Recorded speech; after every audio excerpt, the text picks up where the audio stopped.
open it up for questions. Okay, first of all, I'd like to congratulate Lake Mary Little League World Series, their coaches, their players. I mean, that's big time.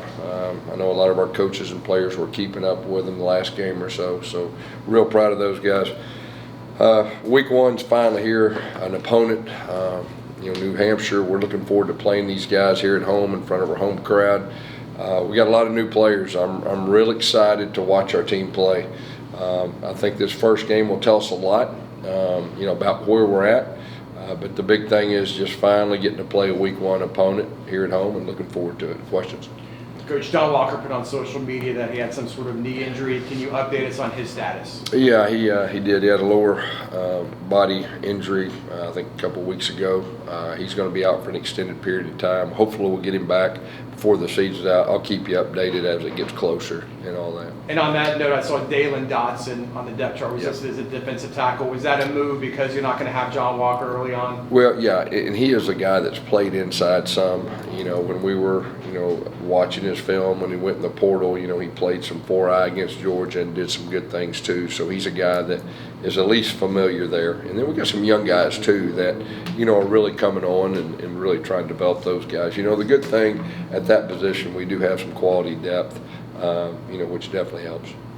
I guess along those lines with health, is there any other players that you can talk about that are banged up or may not be able to go this week? Jordan Davis, we're not going to have him this year. He tore his Achilles the first week of practice, and Jordan's been, just a phenomenal teammate person since I've been here. He's overcome injuries after injury, and he wanted to try it again and got hurt again.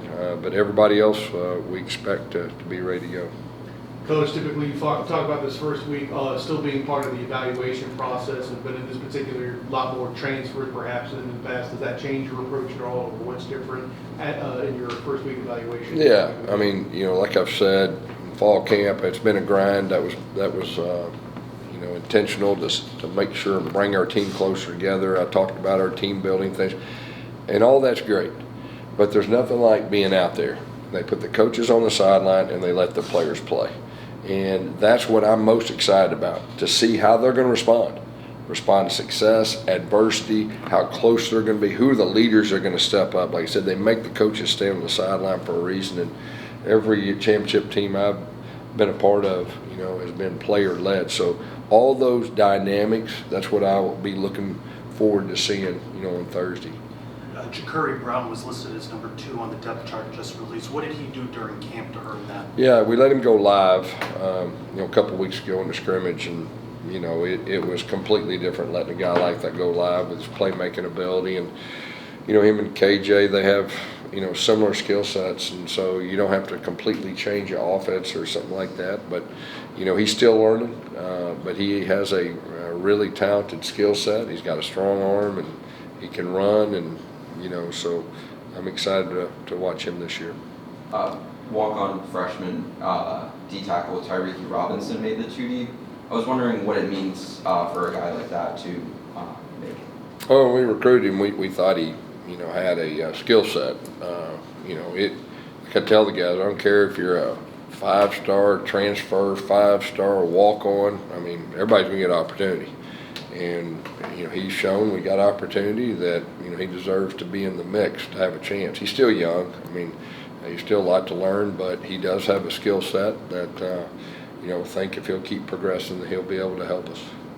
Paul Ruben won the 5th offensive line spot. So what made him what growth did you see out of him, and what stood out as far as including him in the starting rotation? Yeah, Paul has grown probably as much as a player in 1 year as any player I can remember. I mean, just knowledge of the game, his mindset, everything that goes with it. He has come on and starting to turn into one of our better offensive players. I've been real proud of Paul, and he's had a great camp. Coach, you've been around a lot of championship teams. What are some characteristics you feel like this team embodies that can get you guys over that hump? Yeah, I mean, we got leaders. We have experience. I mean, I think when you look at our roster, we have a lot of guys that played a lot of football, a lot of big-time football, and have played well. We know playing big-time football, but it's all about chemistry and coming together as a team, and that's going to be our challenge. That's everybody's challenge. I mean, you can look at the first week games. You can look at these games coming up this weekend. I mean, it's just the chemistry. You know, can they be a true team and not individual? So you're in a time of college football that the world tells you individual. And so that's our challenge, and we've been talking about it, but there's nothing like getting out there. That's when we'll find out. So we do have quality experience. We do have more playmakers on defense than we had last year. We've got experienced quarterbacks. So, you know, you like that part of it, but we'll find out once the game starts. Coach, you have a lot of depth at the wide receiver position. Talk about Trent Whitmore seemingly winning that wide receiver 3 spot. Yeah, Trent has been one of those guys kind of in the background since he's been here. Now he's starting to establish himself as one of our better receivers. I mean, he has really made some really nice plays catching the football. He's always been one of those kind of dirty work guys, and he'll block. He's very smart, but he's really taken his game to the next level. And I think probably more than anything, he's actually got more opportunities. You know, we had Javon last year, and like now we don't have Jay. Like, so he's got more opportunities, and he's really seized the moment.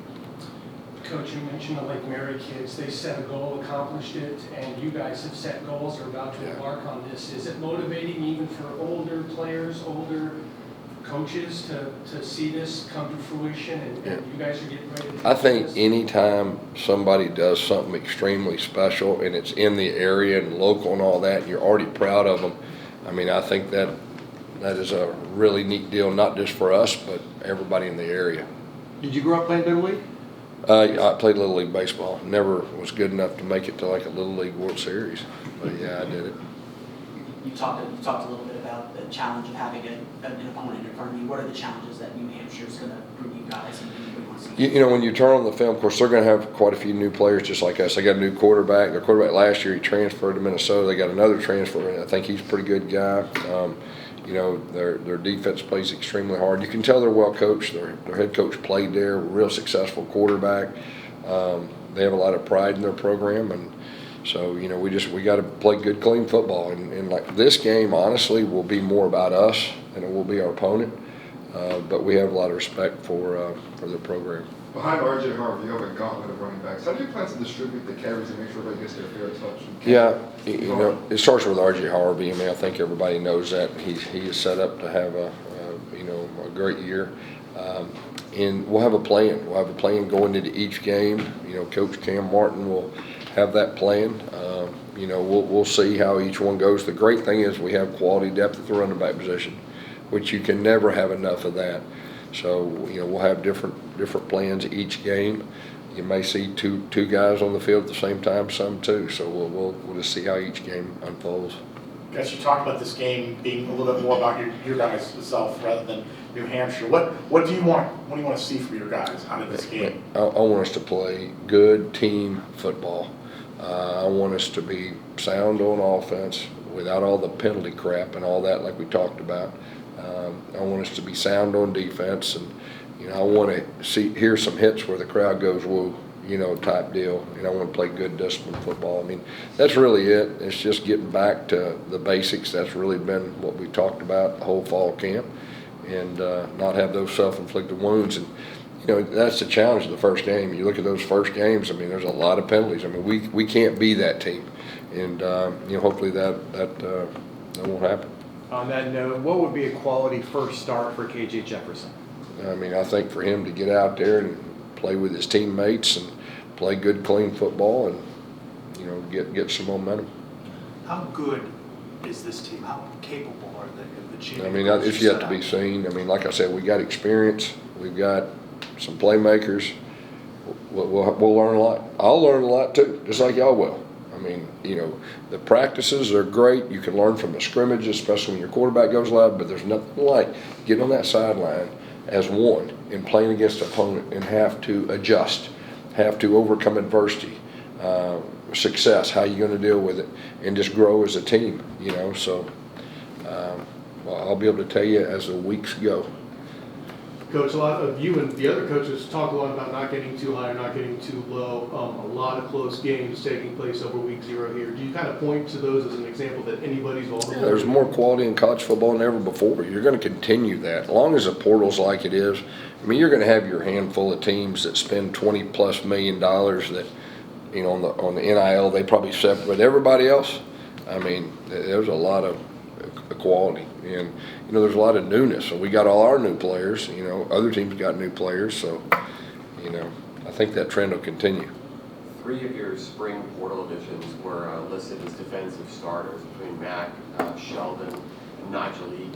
So after the spring camp, what did you guys evaluate as a staff as far as the defensive needs, and then also how did those 3 guys adapt and learn the scheme so quickly? Well, anybody that, you know, has started, they've earned it since they've been here. Now, we thought highly of all 3. The good thing is those guys right there with them. I mean, in the secondary, we have a lot of guys that could be listed as starters. That's a good thing. You know, so we have some depth back there. But, you know, Kelly's a guy that, you know, he started at another in-state school, got banged up, and now he's healthy again, so it didn't surprise us. All but 4 of your starters have came to UCF under you. Does this team feel more like your team? I like this team a lot as human beings and who they are as people. You know, big picture team. I mean, I like them. You know, right now I'm looking forward to the journey with them in the process, and you know, whatever that means. But I really like coaching these guys. I feel like everybody we have wants to be coached. They want to be team oriented. You know, I'm sure that, you know, individuals and all that, but I like coaching this team. I guess you brought in a few new coaches and coordinators on your staff. Is there a sense of kind of you guys maybe having to get fit in together? Newness, I guess, with this first game, you know, trying to make sure you guys are all on the same page when it comes to game day stuff? Yeah, I think that's a great question. I mean, I think anytime, even me and Ted, we coached together for 3 years, but it's been a long time ago. And, you know, in the scrimmages, I'm usually calling the offense, he's on the defense. So, but, you know, it's good. We got a good plan of how we're going to communicate. You know, I think the big thing is the communication with the quarterbacks. You know, that's obviously new. The tablets and getting information how you're going to be organized. You know, I talked to a couple coaches that already played and, you know, asked their, you know, was there any growing pains or anything you didn't expect or whatever like that. So that's really the newness. Everything else I think will be pretty easy. Coach, how happy are you just to get done with all like the off-season hype and the outside the room stuff and just be able to put the ball down, coach football, and just play? Yeah, there's been a lot of talk. I mean, there's been a lot of everybody's sick of talking, you know, and now we're ready to play and see what happens and put the ball down. So you're exactly right. There's around our building, it's been that way probably for the last, you know, 2 or 3 days, you know, ready to get this thing going. Texas Tech head coach Joey McGuire announced that they'll be releasing player availability reports each week. Will you do the same? No, not unless they make you. You know, I don't know I don't know how you do that until, you know, a lot of times you don't find out if a guy gets hurt a guy is going to be available until, you know, before the game sometimes. So, no, I did see that. I didn't know exactly what that meant, but no, we won't be. Does that hurt your feelings? Is that okay? Disappointed that we're not, or what? What do you say about how far the run defense has come? What do you want to see out of them? The what? The run defense. What do you want to see out of them? Yeah, I want to stop the run this year. I mean, that's what I want to see. Yes, you talked about talking with some of the coaches who maybe played already this weekend. Obviously, you know Mike Norvell at Florida State. You saw what happened to them. How much is it like trying to avoid maybe the hype train going into the season and making sure that everyone's on the same page? How important is that maybe to kind of not get distracted and let someone maybe come up and steal? Yeah, I mean, I think it's like, you know, I'm sure both those teams probably had a lot of new players, you know, and you learn a lot about your team. And, you know, we played Georgia Tech in the bowl game. I mean, they're a good team. And so, I don't know. They got good players and they're a good team. Obviously, there was some struggle to stop the run last year, so you brought in a bunch of transfers. Andrew Harris, though, is the only returner to make the 2 deep. What have you seen from him this camp? You know, he's a more veteran guy. You know, he was still green and young last year. He's got a skill set. We knew that, but he's more confident. Can I put a few more? You mentioned the communication to the quarterback. What's that process been like for you? Yeah, you know, I've got a veteran quarterback at KJ, and, you know, I see a lot of these guys. You can tell they're talking a whole lot. I'm trying not to talk too much. I mean, let the guy play. There's certain things that you want to give reminders, probably especially early on in the season, and maybe as he's still learning the offense everything that goes with it. But he's a veteran guy, and so I'm not going to over-talk. There's a proposal to eliminate the spring transfer portal window and just have the winter one December, early January. Do you have an opinion on that? Is that something as coaches you would like to see it shrunk down? Yeah, I mean, I think the more you can shrink it down, I think that helps. You know, like I said, I'm thinking about New Hampshire now. I'll answer that question better after the season. Anything else? All right. All right, thank you. Thanks, Coach.